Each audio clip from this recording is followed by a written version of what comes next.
School में पढ़ते थे जब बच्चे थे, एक चैप्टर आया था, आप लोगों को अगर पढ़ाई में आया हो, पता नहीं बदल गया, जेम्स वाट।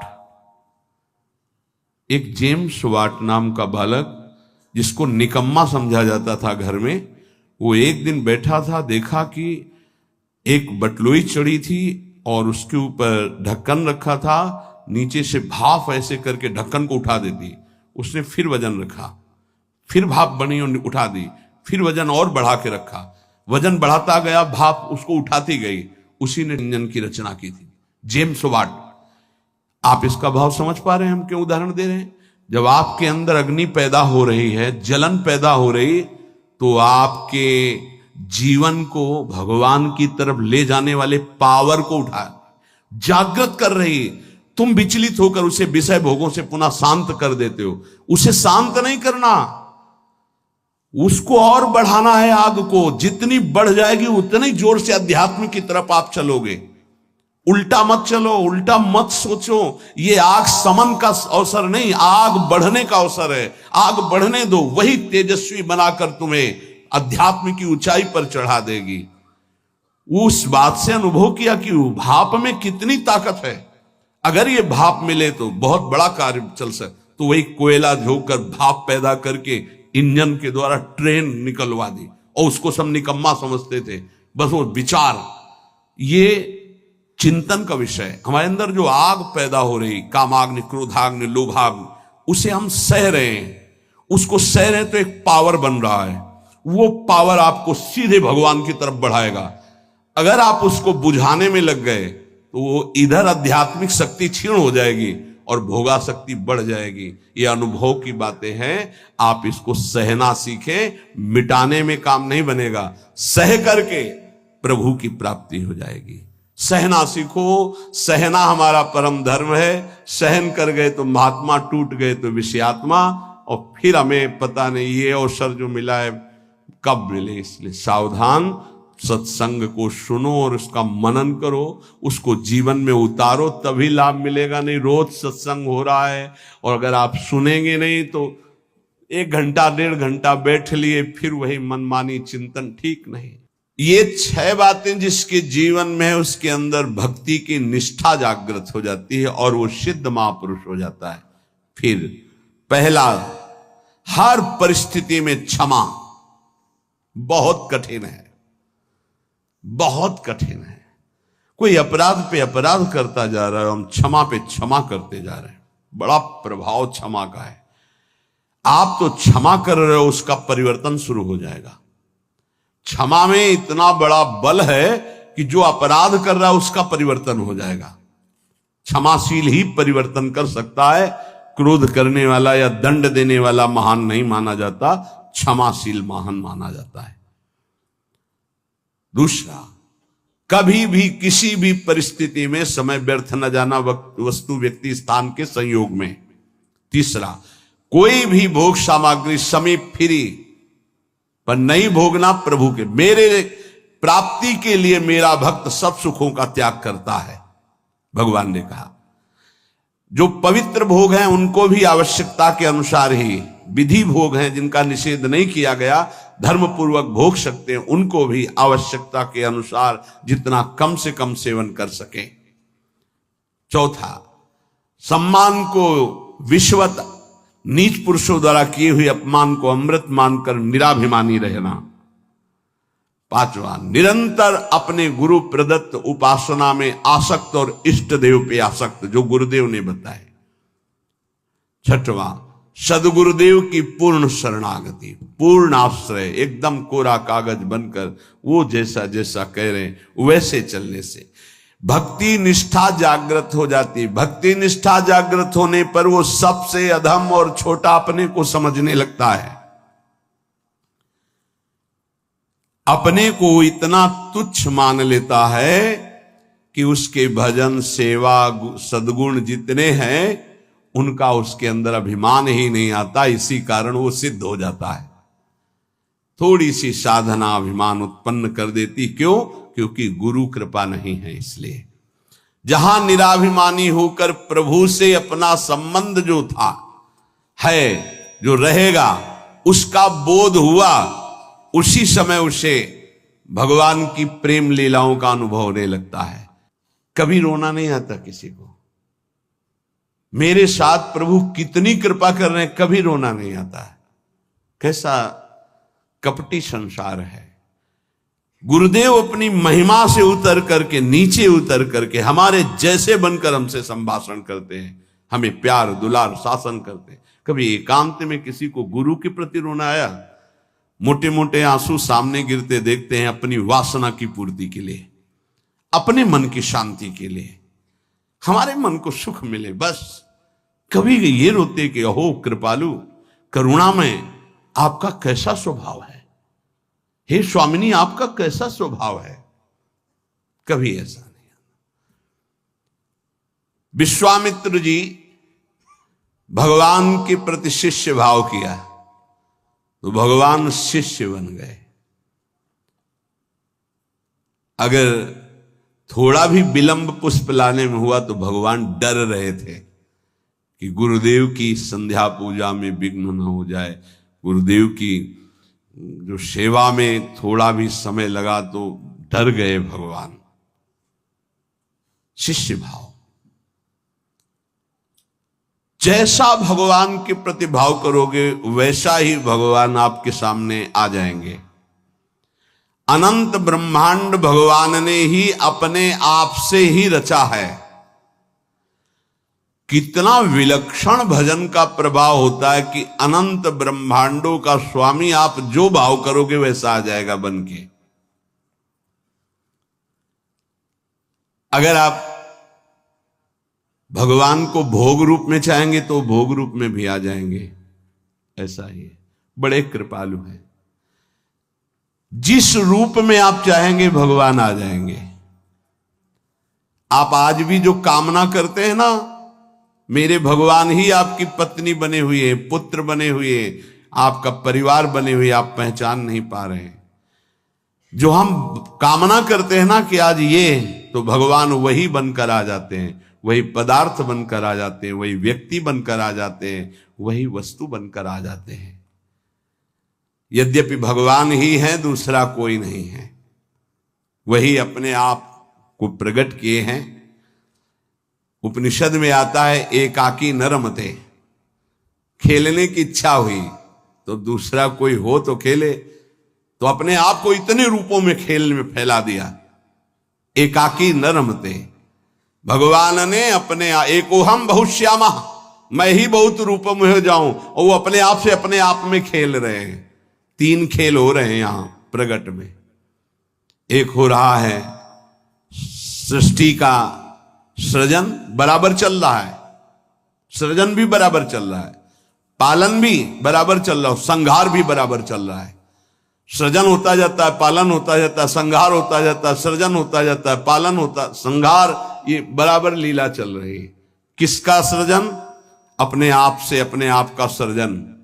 किसका पालन? अपने आप से अपने आप का पालन। और किसका संहार? अपने आप से अपने आप के ऊपर संहार लीला, किसी और की नहीं है, वही है। आप भी वही हैं, पर नहीं समझ पा रहे। भगवान ने कहा यथा तथा, अर्थात मुझे जैसे बसता मैं वैसे, ये यथा माम प्रपद्यन्ते तास तथैव, यथा तथा। भाव और लगन, जिस तरह की आपकी लगन है और जिस तरह का भाव है वैसे ही भगवान अनुभव में आते हैं। जब आप घोर विषय चिंतन करते हैं तो भगवान विषय रूप में आ जाते हैं। गाढ़ चिंतन विषय का तो विषय रूप में आ जाते हैं। सलाह दे देंगे आपको, देखो ये विषय जो मैं ही हूं, इसको प्राप्त करना है तो ऐसे चलो, ऐसे प्राप्त करो। वो भले आप निषिद्ध चिंतन कर रहे हैं, जब ज्यादा हठ करेंगे तो आपको वही सलाह देने लगेगा हित। आप ऐसा करो, ऐसे से ऐसा कर लो, ऐसे से ऐसा कर लो। और जब पिटाई होगी तब आपको फिर उपदेश करेगा, कहा था नहीं माने तो सलाह दी थी, अब मान लो। हित का बड़ा ही कोमल स्वरूप है।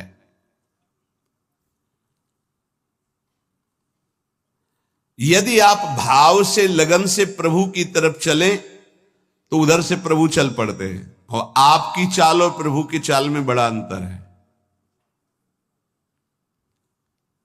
त्रिभुवन में सबसे तेज गति चलने वाला मन है, वायु से भी अत्यंत वेगवान मन है। जैसे वायु यहां से बंबई उसको जाने में कुछ समय लगेगा, लेकिन मन को अगर आप बंबई गए हैं पहुंच गया। मन से भी वेगवान गरुड़ जी हैं, जो भगवान के वाहन हैं, वो मन से भी वेगवान है और गरुड़ से भी वेगवान भगवान की गति है। जब उपासक भाव और लगन से चलता है तो बहुत जल्दी भगवत प्राप्ति क्यों हो जाती है?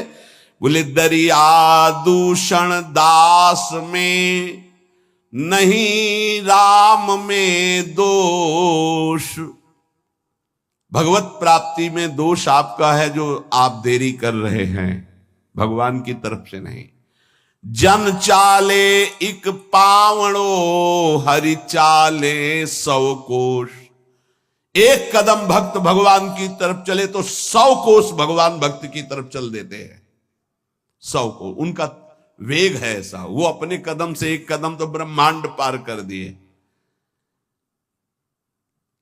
आपका भाव और लगन, भाव में तो विषय भरा है, लगन लगी भोगों की तो बार बार वही आ रहे हैं भोग रूप में, दूसरा कोई नहीं।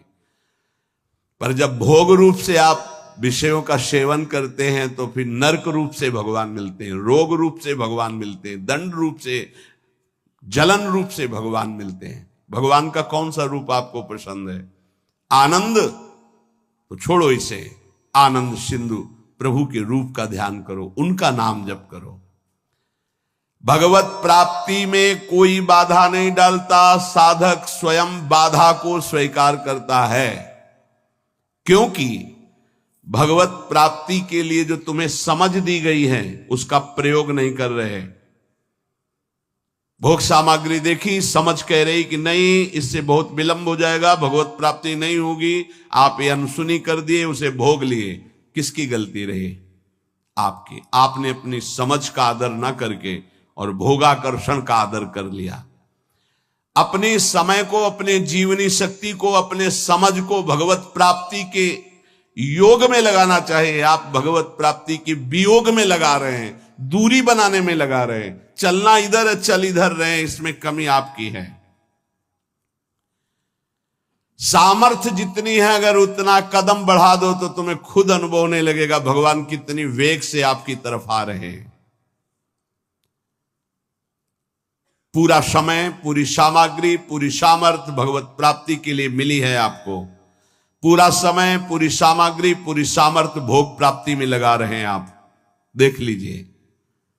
कारण समझ सामग्री समय का दुरुपयोग कर रहे हैं क्योंकि तुम्हारे अंदर लगन नहीं, अगन नहीं भगवत प्राप्ति की। भक्ति किसी साधन विशेष से नहीं प्राप्त होती, कर्मों से नहीं प्राप्त होती, भगवान की पूर्ण शरणागति से होती है। कई बार इनकी चर्चा हुई, पूर्णता कैसे होती है?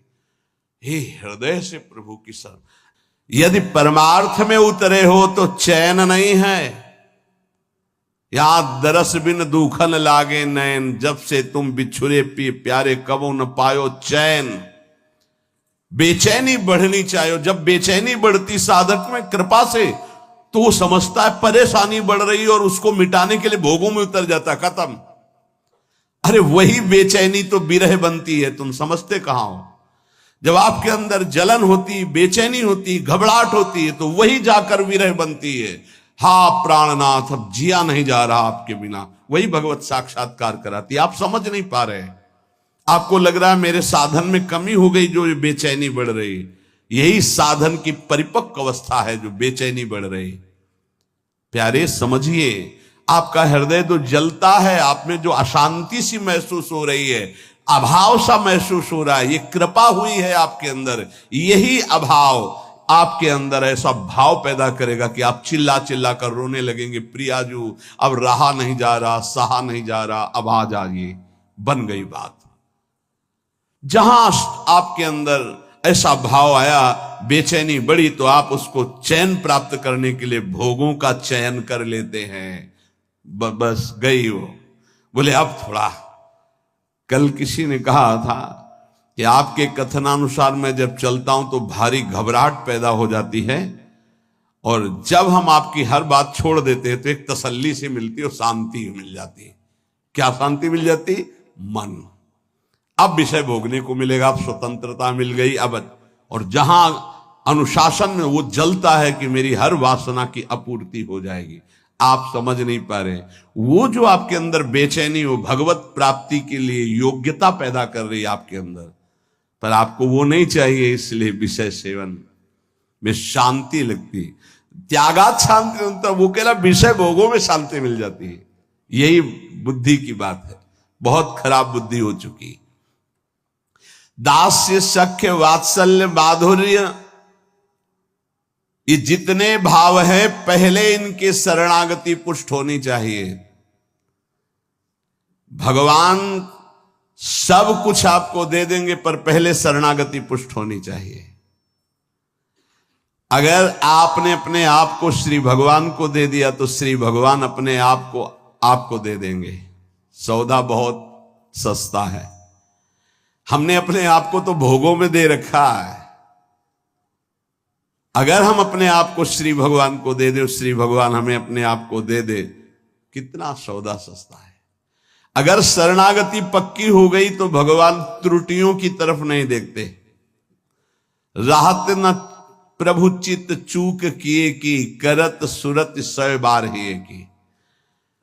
प्रभु उसके हृदय की बात देखते कि मेरा शरणागत हो गया, सैकड़ों त्रुटि हो जाए तो भी ध्यान नहीं देते। कितनी कृपा है। जैसे पीछे आपने सुना था कि भगवान कह रहे हैं मेरे जन्म कर्म को दिव्य मानने वाला पुनर्जन्म को प्राप्त नहीं होता। ऐसे ही मैं प्रभु का हूं, प्रभु मेरे, उसका पुनर्जन्म नहीं होगा। शरणागति का शुद्ध स्वरूप। हमारे माई श्यामाजू को राज, मेरी श्यामाजू मैं श्यामाजू का, ये सूत्र समझ लो। प्रभु को अपना मानने वाला, अगर उससे त्रुटियां भी होती तो प्रभु नहीं गिनते। जन अवगुण प्रभु मान न का, उसको भगवत प्राप्ति हो जाएगी। मैं प्रभु का, प्रभु मेरे। बस किसी भी दबाव में आकर बीच में तीसरा नहीं हो जाना चाहिए। मैं प्रभु का, प्रभु मेरे। फिर मैं प्रभु का, ये भी विस्मरण हो गया, केवल प्रभु मेरे। चाहे समझ में आए या ना आवे, इतना समझ लो, संसार का कोई भी संबंध, कोई भी शरीर, कोई भी वस्तु स्थायी नहीं है, कोई भी पद। लेकिन ये बात सदा तुम्हारे अंदर स्थायी बनी रहेगी, मैं प्रभु का, प्रभु मेरे। अगर आ गई है, शरीर छूटा किसी भयानक अपराध से, अगर फिर जन्म हुआ तो ये बना रहेगा, मैं प्रभु का, प्रभु मेरे। ये आपको परम पद प्राप्ति करा देगा। अवश्य अवश्य भगवत प्राप्ति हो जाएगी।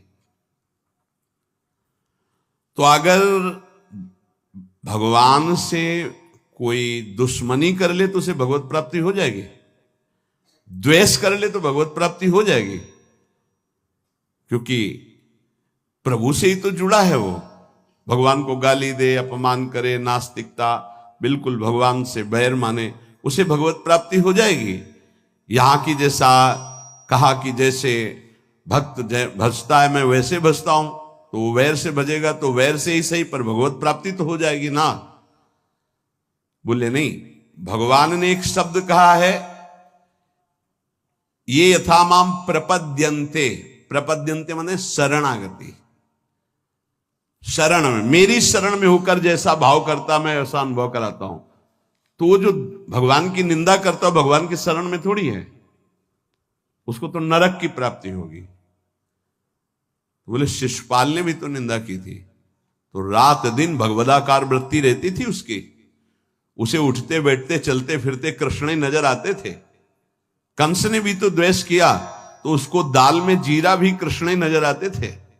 जिधर दृष्टि डालता कृष्णाकार वृत्ति थी उसकी। ये छोटे मोटे बैर वालों को यमराज ठीक कर देते हैं, उनको भगवान को नहीं अवतार लेना पड़ता। ये जैसे ना कि भगवान की निंदा कर रहे हैं, भगवान की अवहेलना कर रहे हैं, नास्तिकता कर रहे हैं, इनके लिए शासन विभाग है यमराज, वो अच्छी धुलाई करके। देखो यहां चाहे जितना आप अपने को बलवान समझें, कंबल डाल के कुटाई होती जेल में। एक हमें मिले थे जेल में, तो उन्होंने कहा था कि वो जो पुराने कैदी हो जाते हैं वो वहां के शासक की तरह हो जाते हैं। तो जैसे कोई ज्यादा उद्दंडता करता है ना, तो फिर कंबल उड़ा के और फिर उनकी पिटाई होती है। तो यहां तो कंबल उड़ा के होती है, वहां तो बहुत ही दुर्दशा होती, क्योंकि इस शरीर का तो वहां महत्व है नहीं पांच भौतिक। वहां एक नया शरीर मिलता है जिसका नाम यातना देह, वो मरता नहीं है, उसमें केवल दंड भोगना होता है। तो कह रहे हैं ऐसे लोगों के लिए तो यमराज ही काफी हैं। ये तो उनके लिए जिनकी हर समय कृष्णाकार वृत्ति में द्वेष हुआ है। जो भगवान का आश्रय अंदर से लेकर के भगवद आचरण करता है, वो भगवान का भक्त होता है। और भगवान प्राणी मात्र के परम सुहृद हैं। जो भगवान से वैर द्वेष रखा, उन्होंने केवल भगवान से ही रखा। शिशुपाल ने कभी और किसी को गालियां नहीं दी, केवल भगवान को दी। और गालियां भी कैसी देता था, कोई गंदी बात थोड़ी कहता था। ये कृष्ण ये ऐसा क्यों बोल रहा है? क्योंकि भगवान ने इसे आदेश किया है कि हमसे द्वेष करो। कौन है ये? जय विजय हैं, 3 जन्म के लिए सनकादिक। तो रावण, कुंभकर्ण, शिशुपाल, दंतवक्, हिरण्यकश्यप, हिरणाक्ष, ये भगवत पार्षद है। भगवान के सिवा इनके चित्त में कुछ है ही नहीं। अब भगवान ने आदेश किया हमसे द्वेष की लीला करो, तो अंतिम समय तक कहां राम रन हतोपचारी वो बोल के पधारे। और ये अंतिम समय तक सभा में बसे। ये कृष्ण, ये ग्वाला। भगवान सबको कहते चुप रहो, बोलने दो, बोलने दो, बोलने दो। जब पूरा समय आ गया तो सुदर्शन चक्र से मुक्त कर दिया। हिरण्यकश्यप किसी के भी समझाने से नहीं, भगवान से वैर। ये भगवत पार्षद हैं। अगर अपने लोग सोचे तो इतनी क्षमता हमारे वैर में नहीं है कि हम भगवान में तन्मय हो जाए। उसके ठीक करने के लिए बहुत से शासक है। ये शनि, राहु, केतु, मंगल ग्रह, नक्षत्र, ये सब जानते हो, शासन विभाग है। और क्या, जैसे अलग अलग कंपनियां नहीं है, ये अमुक कंपनी है भारत की रक्षा वाली, ये अमुक कंपनी है, अमुक एजेंसियां अलग अलग नहीं। जैसे ऐसे एजेंसी समझो, नवग्रह की अलग एजेंसी अलग अलग है। मार तुम्हारी सब सुख सुविधाओं को भस्म कर देंगे। जीवन तुम्हारा क्लेश और अशांतिमय हो जाएगा। वैर द्वेष भगवान का तो कभी कुछ बिगाड़ नहीं सकेगा, तुम्हारा सर्वनाश कर देगा। ये रावण, कुंभकर्ण, शिशुपाल, दंतवक्, हिरण्यकश्यप, हिरणाक्ष, ये कोई साधारण नहीं, भगवान के पार्षद हैं। इनकी नकल नहीं कर सकता कोई कि हम भगवान से वैर करके परम पद प्राप्त कर लेंगे। भगवान की सुहृदता, शरणागति से रसास्वादन जो होता है वो और किसी भाव से नहीं होता। पर अगर कोई कर ले, कामाद द्वेषाद भयात स्नेहाद यथा भक्तेश्वरे मनः आवेश तदघम हित्वा बहवस तद गतिम गताहा। काम से भगवान का चिंतन करना, कितने सुंदर भगवान है। कभी ऐसा होगा इनकी अजान बाहु हमें अपने गले लगाएंगे। कितनी सुंदर कपोल है, कितनी सुंदर इनकी अलकावली, कितने सुंदर नेत्र हैं। ये इतने सुंदर हैं कि दंडकारण्य के अस्थिमात्र हो रहे शरीरा जो ऋषि थे, उनके हृदय में भी श्रृंगार रस जग गया। पुरुषोत्तम भगवान श्री रघुनाथ जी को देखकर जब वनवास में थे, वैसा लगा कि प्रभु मुझे आलिंगन करे। भगवान दृष्टि में कहा कि इस समय मर्यादा पुरुषोत्तम अवतार है। उस श्रृंगार रस में भर गए थे सब ऋषि, भगवान की उस सुकोमल भुजा देख करके, वो सौंदर्य रूप देख कहा कृष्णावतार, कृष्णावतार। वो सब गोपी बने आके। जब सियाजू का ब्याह श्री राम जी से हुआ तो मिथिला की जितनी सखियां थी सब सिया जी के सौभाग्य की सराहना कर रही थी। ऐसे दूल्हा, वैसे ही सुंदर दूल्हा रूप महाराज, जिधर दृष्टि जाए वह उधर ही सबको चित्त को चुरा ले। तो सियाजू की सब सखियां कोई बोल तो पाई नहीं, पर सबके मन में था कि क्या कभी ये हमें अपने हृदय से लगाएंगे ऐसे, क्या कभी हम इनका साथ प्राप्त कर पाएंगे। जो सियाजू को सौभाग्य मिल रहा है मैं इनकी सखी हूं, क्या। तो राम जी दृष्टि से देख के इशारा करते कि इस समय मर्यादा पुरुषोत्तम अवतार है, एक हमारा अवतार होगा द्वापर में लीला पुरुषोत्तम प्रेम में। आओ सबको निमंत्रण दे, आओ वहां आपके हर चाह पूरी होगी। दृष्टि से देखना, मंद मुस्कुरा देना, बाहु प्रसार परिरम, आओ आलिंगन ही नहीं परिरमन, गाढ़ आलिंगन, नृत्य, उच्छिष्ट का पान करना, अधरामृत का पान करना है।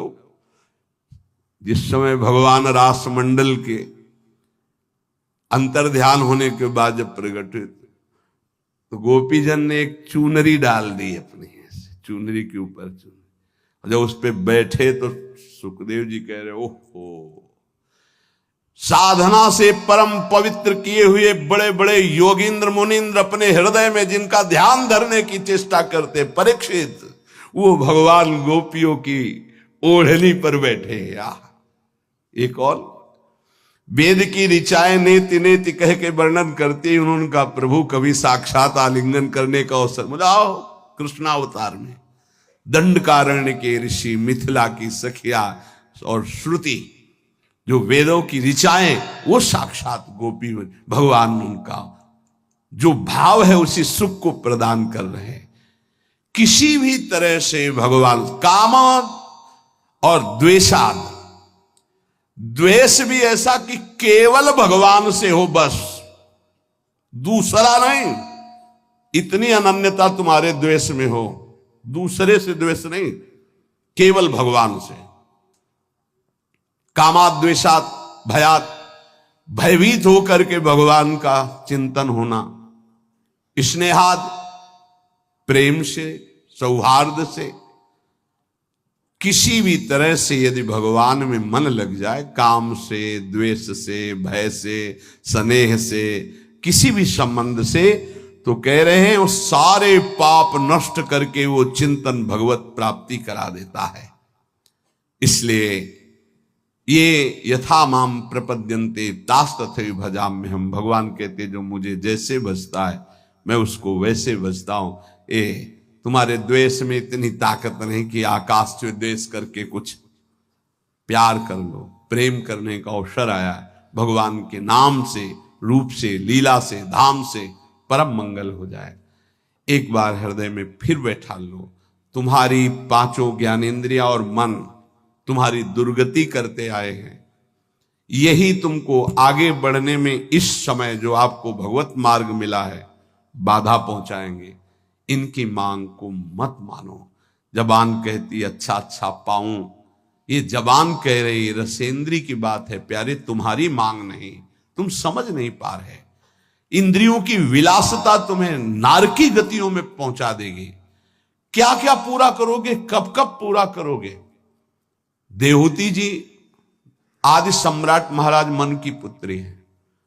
जब करदम जी से ब्याह हो गया, चले गए मन शत्रुपा जी, वो तो अपनी साधना में सेवा में लगी रही। कई वर्ष तक कोई चेष्टा नहीं। आंख खुली, एक दिन देखा तो झुर्रियां पड़ रही हैं, शरीर सूख गया। कहां राजकुमारी और कहां एक ऐसे महान तप संपन्न ऋषि की सेवा पति रूप से। क्या चाहती हो तुम, बहुत कृश हो गई हो, क्या चाहते हो। अब भगवान गृहस्थ में तो पाणी ग्रहण जैसा भाव हो गया, लेकिन गृहस्थ धर्म की पूर्ति तो हुई नहीं। अच्छा, तो इस सरोवर में स्नान करके आओ। जे ही सरोवर में डुबकी लगाई, ऐसा सुंदर रूप स्वस्थ प्रकाशित हुआ। संकल्प किया, कितने खंड का विमान तैयार हो गया। देवराज इंद्र के पास भी वो विमान नहीं। ऐसा आकाशचारी देव गंधर्वों को भी मोहित कर ले, ऐसा विमान और सब विश्व ब्रह्मांड की भोग सामग्री 9 रूपों में अपने आप को विभाजित किया। क्या क्या बाद में देहूति जी के वचन भगवान कपिल देव जी से थे कि बेटा अब मुझे बचा लो, उद्धार कर दो, तुम पुत्र रूप में आए हो, प्रभु हो मैं जानती हूं। ऊब गई इन दुष्ट इंद्रियों से। महायोगी करदम जी 9 रूपों से अपने को विभाजित करके ऐसे विमान पर आकाशचारी देव गंधर्वों को भी मोहित करने वाले विलासिता भोग से संपन्न, न जाने कितना वैभव सुख सब। तब देहूति जी ने कहा मैं ऊब गई इन दुष्ट इंद्रियों से, कभी ये तृप्त नहीं होंगी, भगवान कैसे विश्राम मिले। तब उपदेश किया भक्ति योग का, सांख्य योग का, अष्टांग योग का, कैसे परम पद प्राप्त होता है। तो बात मान लो, ऐसे ऐसे महान भोगों को भोगने वाले भी आखिरकार हार गए। जब शौभरी जी ने देखा मछली की क्रीड़ा और काम जागृत हुआ, 50 ब्याह मानधाता की पुत्रियों से किए। मानधाता ने विचार किया कि ये ऋषि क्या सुख दे पाएंगे हमारी राजकुमारियों को। तब कहा कलाना और यमुना किनारे देखना आकर के, तुम्हारा स्वागत करने के लिए कुछ हमारे जन भी होंगे। तो सोचा पता नहीं फूस की झोपड़ी बनाई होगी, आकर के ऐसे नगर की रचना की संकल्प से कि देवराजेंद्र के पास अमरावती में भी ना वो महल था, ना वो शोभा थी, ना वो संपत्ति थी। तप के द्वारा ऐसा नगर रच दिया। स्वागत हुआ महाराज मानधाता का। आश्चर्यचकित थे कि मैं सम्राट हूं, मेरे पास तो ऐसा कुछ नहीं जो एक इस योगी के पास है। 50 राजकुमारियों से गृहस्थ धर्म का बड़ा वैभव। फिर एक दिन एकांत में बैठे, हाय हाय मच गया, क्यों मैं कहां था, कहां आ गया, अपने तप का क्या प्रयोग कर डाला। तब वो एक श्लोक गायन किए थे जिसका प्राय हम चर्चा करते रहे, संगम त्यजेत मिथुन व्रतिनाम मुमुक्षु सर्वात्मना न विसजेत बहिरिंद्रियाणि।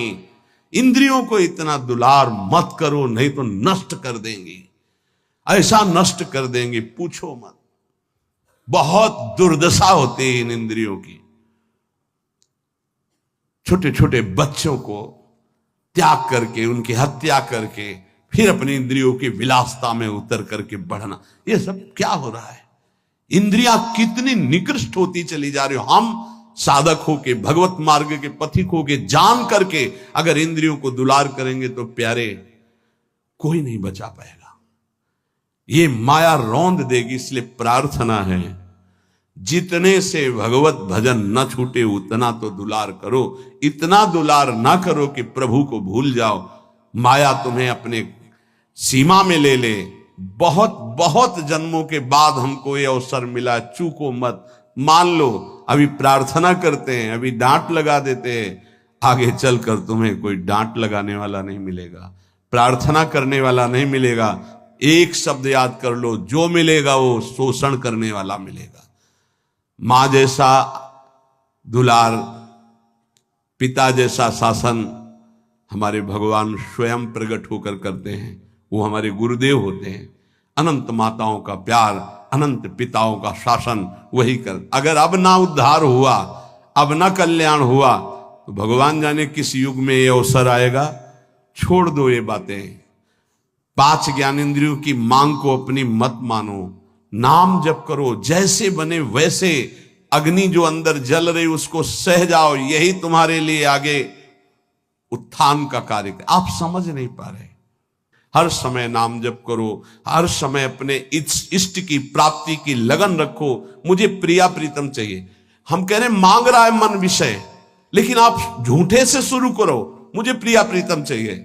ए मन, मुझे प्रिया प्रीतम चाहिए। अभी आनंद का अनुभव होने लगेगा।